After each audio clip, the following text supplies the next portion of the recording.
Okay, could you show us, please, what is it that we need to know for the week ahead? Thank you.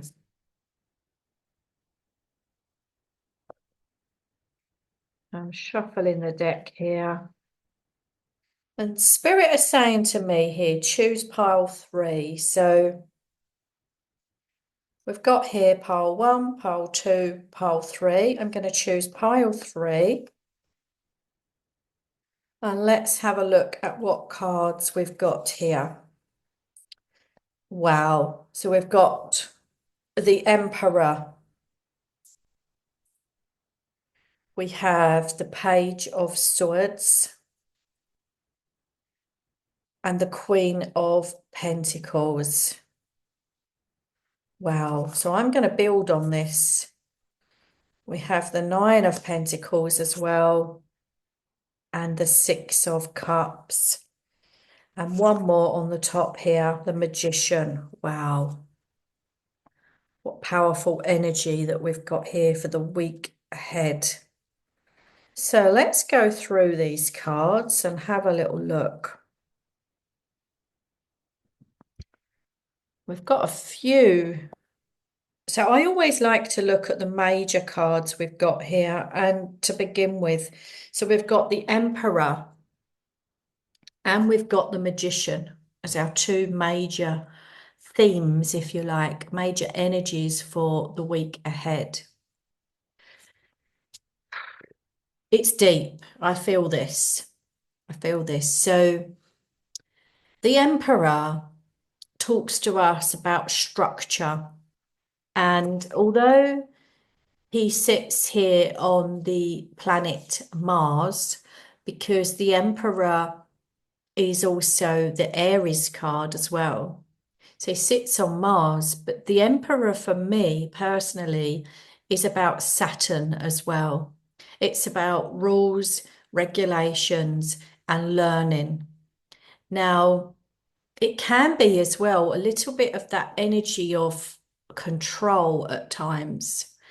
With the Magician here, he's reminding us that we can create our own reality. So what I'm feeling here is a real kind of polarity of energies. We've got this structure, the set ways, the way that it's supposed to be done, the way that you should be doing it, as opposed to the way that you want to be doing it, the way that you want to create your life, and knowing that you are kind of the director, if you like, of your life and how you want your life to be. So the Magician is reminding us that we are powerful creators. And yes, there is certain rules and regulations that we do have to follow in society. Because again, this is about the Emperor, for me as well, is about that kind of societal structure, whether that's the law, say, for instance. So, or it can be governments as well and things like that. So yes, there is certain rules and regulations and things we have to follow, but this is about us carving our own kind of way amongst all of that. Now, what's really interesting is we've got the Nine of Pentacles here, which is very much about independence, our own independence, and creating your own independence as well financially for you. And also because the Nine of Pentacles, so if you look here, there's a falcon on the card.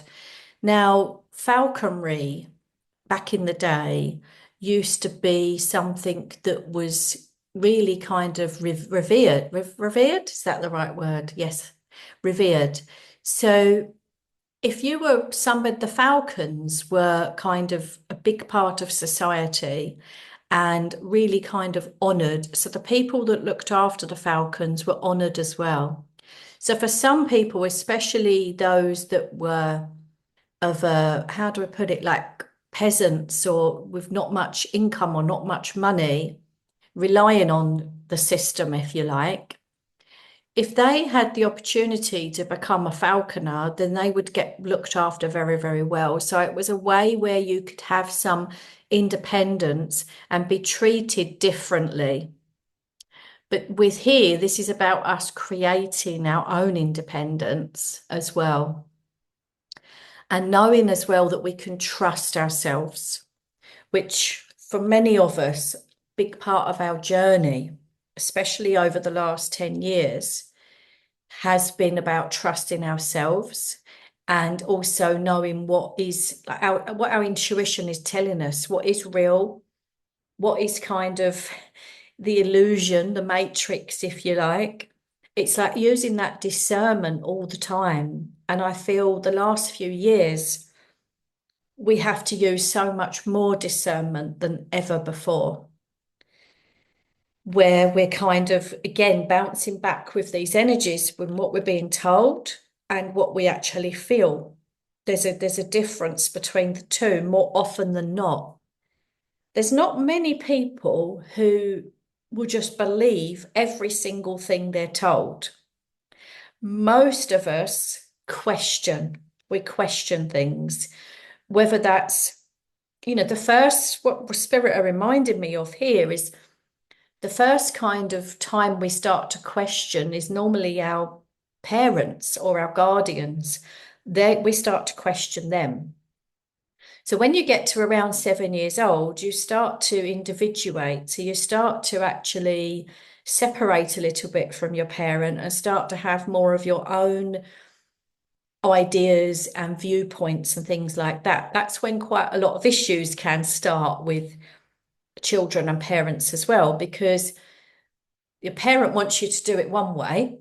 Like you will go to ballet 5 times a week, even though you can't stand ballet, but your parent wants you to do ballet because they didn't quite make it at ballet and they want you to live that out for them, or ballet is a big part of their life. So you will do ballet. Obviously, I'm using that as an example. So the first time we start to question these things is when we're around 7 years old, when we start to individuate. But then what happens, we get into adulthood and you maybe leave school or leave further education and things like that. And then you've got this other big set of rules put upon you. And then you start to question some of those. And I feel with everything that's gone on the last 4 to 5 years in our world, in most of our realities, depending where you're living in the world, but it's really affected most of us in some way. There's a lot of us that are starting to question things, and it is all getting a little bit weird. This is how I feel. It is all getting a little bit weird, and it's hard. It's becoming more challenging, shall we say, to discern between what is the truth, what's really going on. And now we're moving into this age of Aquarius in an even deeper sense of the word. Things are going to get even stranger because the more that technology gets involved, which it will in the age of Aquarius, it's already what's going to happen. It's discerning the truth. Like there's so much AI that's used now as well. So it may be something that you see on social media, for instance, a video, and you think, wow, really? And then when you actually look into it, that video's AI or the image is AI. And that it's so good, all of this stuff now, that it's really hard to decipher whether that's real or AI. With the trained eye, I think you can start to notice things. For instance, with AI created imagery, AI isn't very good still not very good at doing the hands, creating the hands. So I see a post the other day and somebody said, that's definitely AI. Look at the hands. And what had happened was they'd put little love hearts over all the hands of these people. And that was pretty obvious. They've covered the hands because it's AI created content. So there is little ways where you can look out for that. But I would say this is about trusting your own judgment. But remember that with the magician there, we are very much in an age of illusion. And also we create our own illusions a lot as well, don't we? We can all be guilty of that. You meet a new partner, for instance, and you think they're the best thing since sliced bread. And it's like you've created this illusion of that partner, and it's not really who they are. Maybe you've bought into the illusion of who they are because they've been, you know, using their magic on you, using their tricks on you. So you've bought into that illusion. But it's not until we wake up from that illusion that we see that we was in it. And that's the same with anything in life. It's when we're stuck in it, we can't always see it. And even if people try to show us things, if it's really far out of our kind of narrative of where we're at now, we might not be ready to listen to that. But trust your own inner compass with this.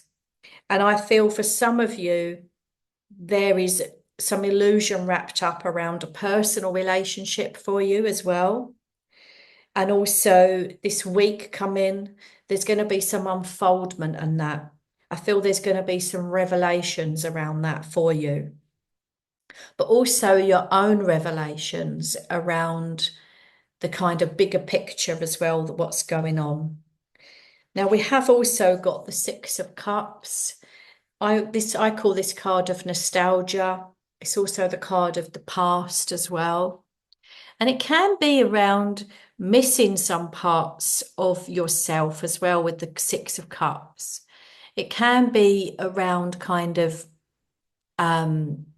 thinking about the past and how good things were in the past. But I would say be realistic about that as well, because sometimes our mind works in very strange ways, and our memories, how they're stored, is odd as well. It's not we don't kind of remember things generally exactly as they are. We remember snippets of it, but sometimes they fuse into other things and it makes its own little story. Doesn't mean the story's not true. It's just that's your viewpoint of the story, and somebody else that maybe say you two of you experience the same thing at the same time, and like 5 years later you're talking to somebody about that, both of you would have a slightly different perspective of that, whatever happened. So I feel this is about trusting yourself as well, because, don't get caught up in that illusion of the past. So this could relay what Spirit are saying here. This could relay into some of you as there's somebody from the past that's going to come back into your life, and you're kind of caught up in that illusion of the good times, how good it was, but you've forgotten the reason you broke up, or you've forgotten some of the not so nice things that happened in this relationship. Now, Spirit are also reminding me of a little story here that I will share with you. It just is as kind of an add-on to this. So if you've got somebody that comes back from the past, and whether this is friendship, relationship, family, work, it could be a job that's popped back up from the past. Somebody you used to work for has said, "Oh, I've got a little bit of work. Would you like to come back?" Again, being realistic about why you left there in the first place. Do you want to go back? Have things changed? The same with family matters as well. Has the dynamics changed? Or have they changed? Or have you changed enough as well? Sometimes we've changed so we can deal with things differently. But what Spirit are reminding me of here is a little story. So, okay, if you are hungry, if you're really hungry, and say you're at home, you're absolutely starving, you're like so hungry, you could eat anything right now. Your cupboards are bare, you don't have any money. You hear a knock, knock, knock at the front door. And you open the front door, and there is someone standing there with this beautiful hamper basket full of the most amazing food, all your favorite food. and they say to you, "This is for you, can I come in?" Because you're so hungry, because you're starving, and they're presenting you with all your delightful things that you love, you're potentially going to be inclined to invite them in and to sit with them and to eat this beautiful banquet because you're so hungry. Now, the thing is, this person could potentially be a trickster and they're just trying to get into your home. Now, if we translate that into relationships, if we translate that into other areas of your life, if you are starving for love, if you are starving for affection, if you're starving for validation, or any of these things, sex is a big one as well.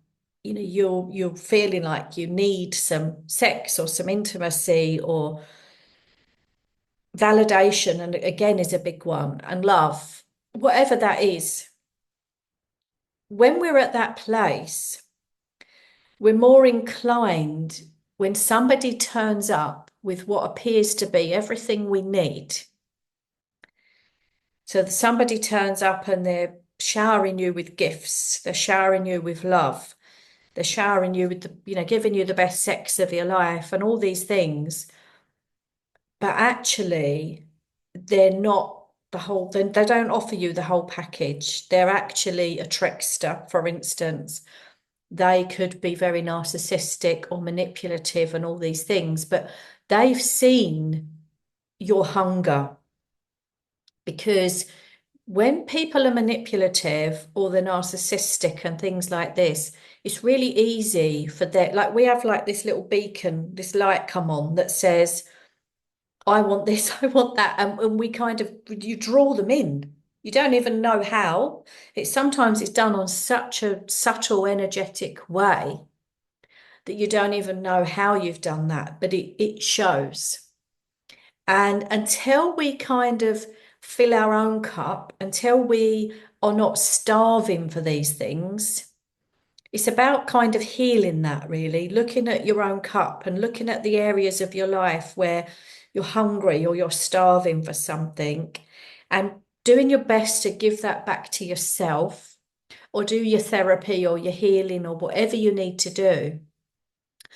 Because as long as those gaps are there, if you like, then we're more open to this illusion or this control.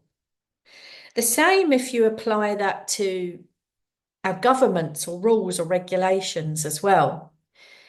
If somebody's trying to force you to do something against your will that doesn't feel right to you, doesn't feel right to your soul, if you're needing to be validated or feel like you want to belong, then you're more inclined to go along with that narrative.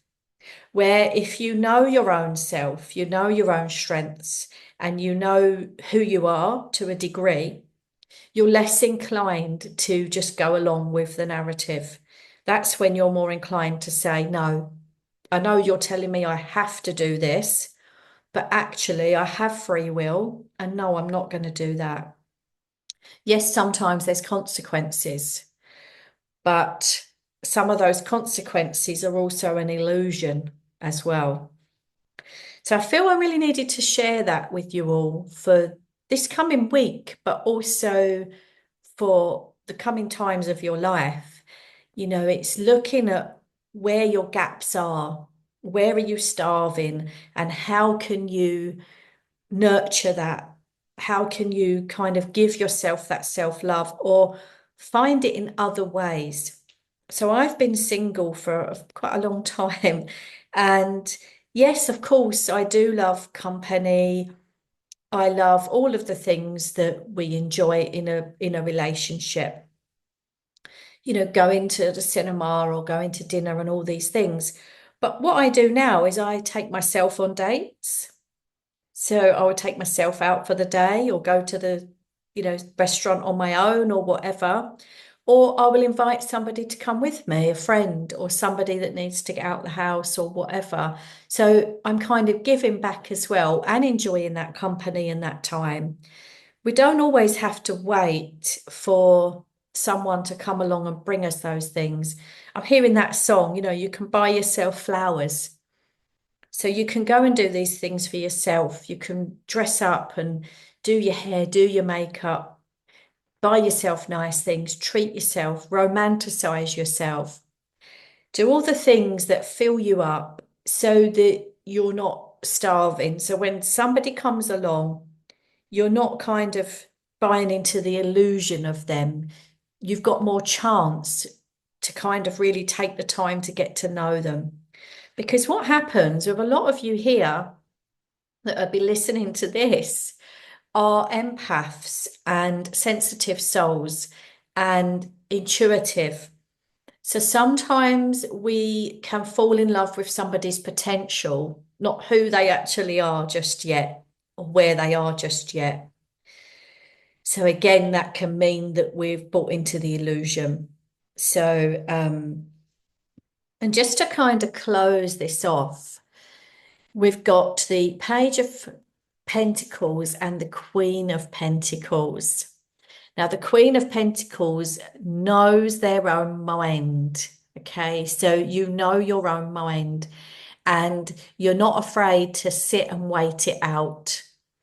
If you look, the Queen here is on her throne in nature and she's holding her own queen. She's holding her own. And it's like, yeah, I'll do things in my own time when it feels right. And this is again about independence. I feel this really goes with the Nine of Pentacles. But again, this can be somebody in your life that's an earth sign. Maybe you're the earth sign as well, which is Capricorn, Virgo, and Taurus. And it's these earthly energies, but also about support. How are you supported? Look at where the support is in your life. Is this you've got to give yourself more support? Or do you need to look around and find where that support is and ask for that support? This is a big, big one that is coming up for me in my life right now. And I feel that this echoes to all of you here. There's nothing wrong with asking for support in any way. But what's happened is a lot of us empaths, or those of us that have been through a lot of trauma or childhood trauma, we have got used to doing it on our own and we don't always want to ask for help for a fear of being weak or because we don't trust who we are asking for help. And we think if we ask for help, we could be open to kind of being abused or hurt and all these things. So, but there's always support around you. Look at how the universe is supporting you and how does that support show up in your world?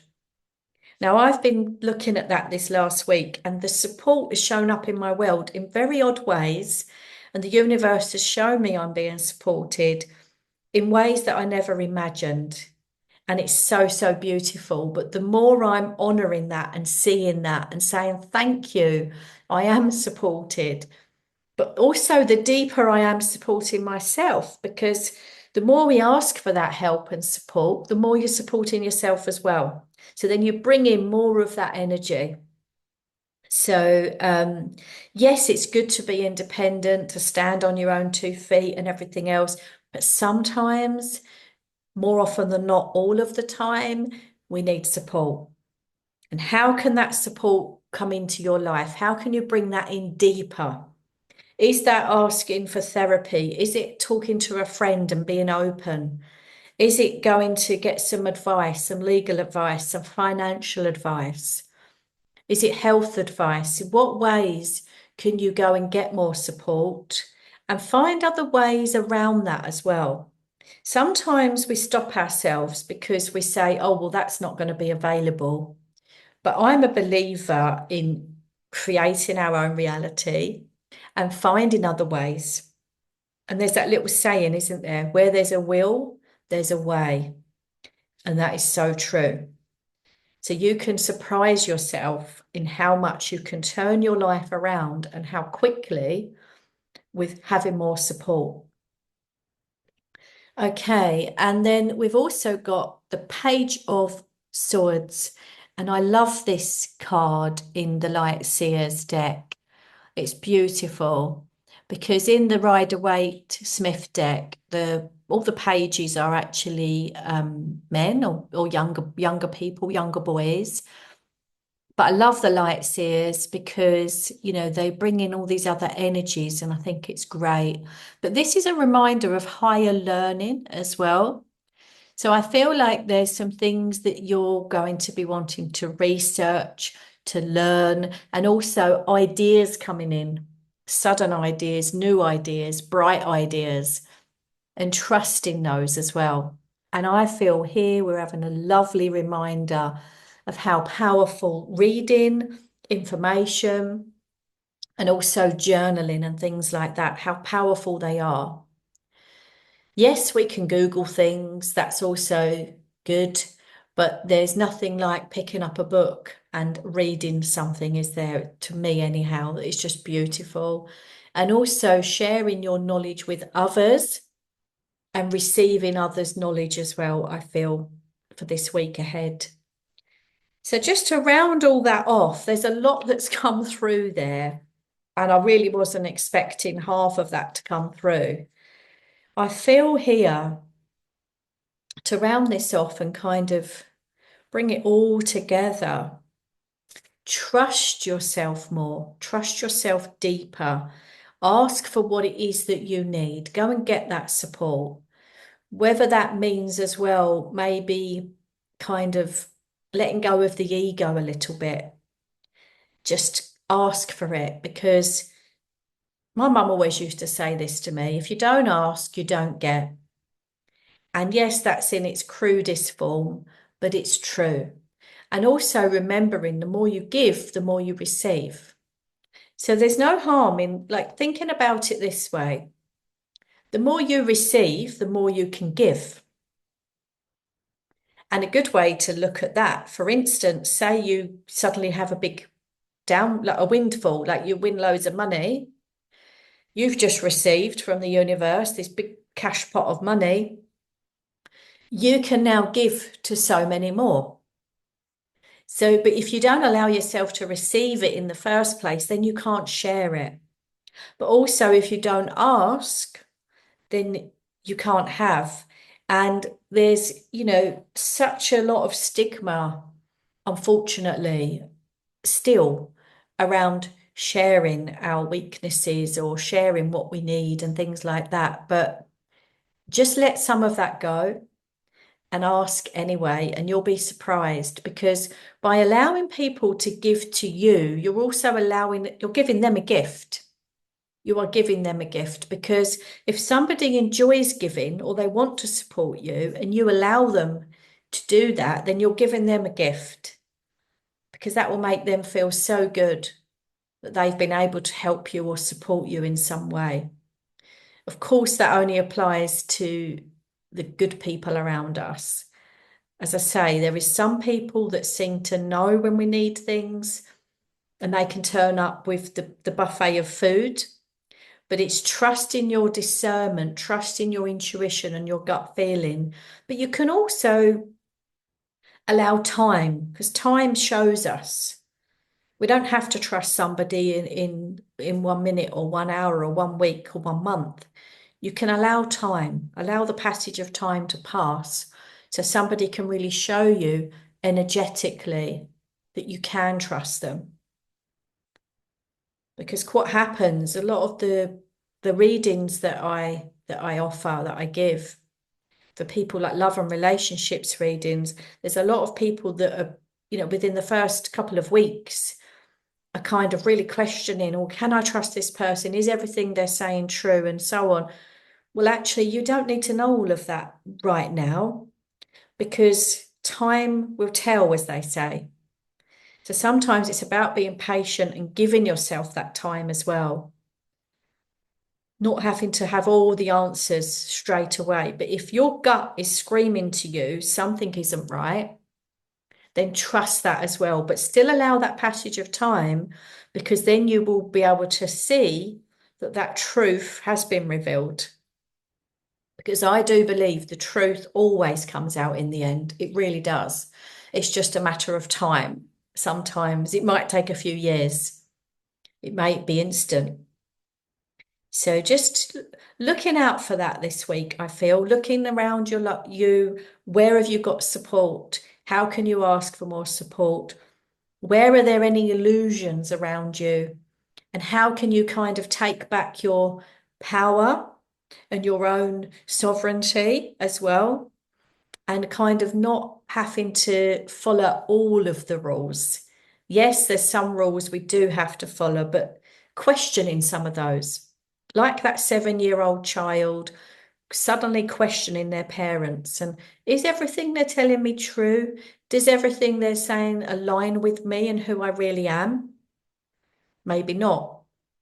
But sometimes, we don't have that autonomy until we're older, until we've left home, to actually make our own choices.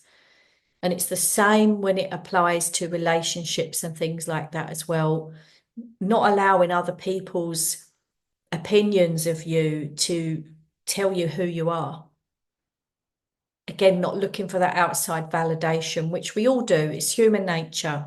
And we all need to validate each other in a way. But choosing who you allow to validate you. People that you trust, people that are showing you that they truly care for you. They're the ones that we can look to for a little bit of validation or trust their opinion. So thank you for listening. Oh, that's a lot. That's a lot that's come through there today. So let's just take a moment to take a breath, to just allow that energy to absorb, keeping anything that you need to keep from those messages and allowing anything that doesn't align with you, just let that go and trust that message is meant for somebody else. Just taking a nice long breath in and out. Just centering yourself.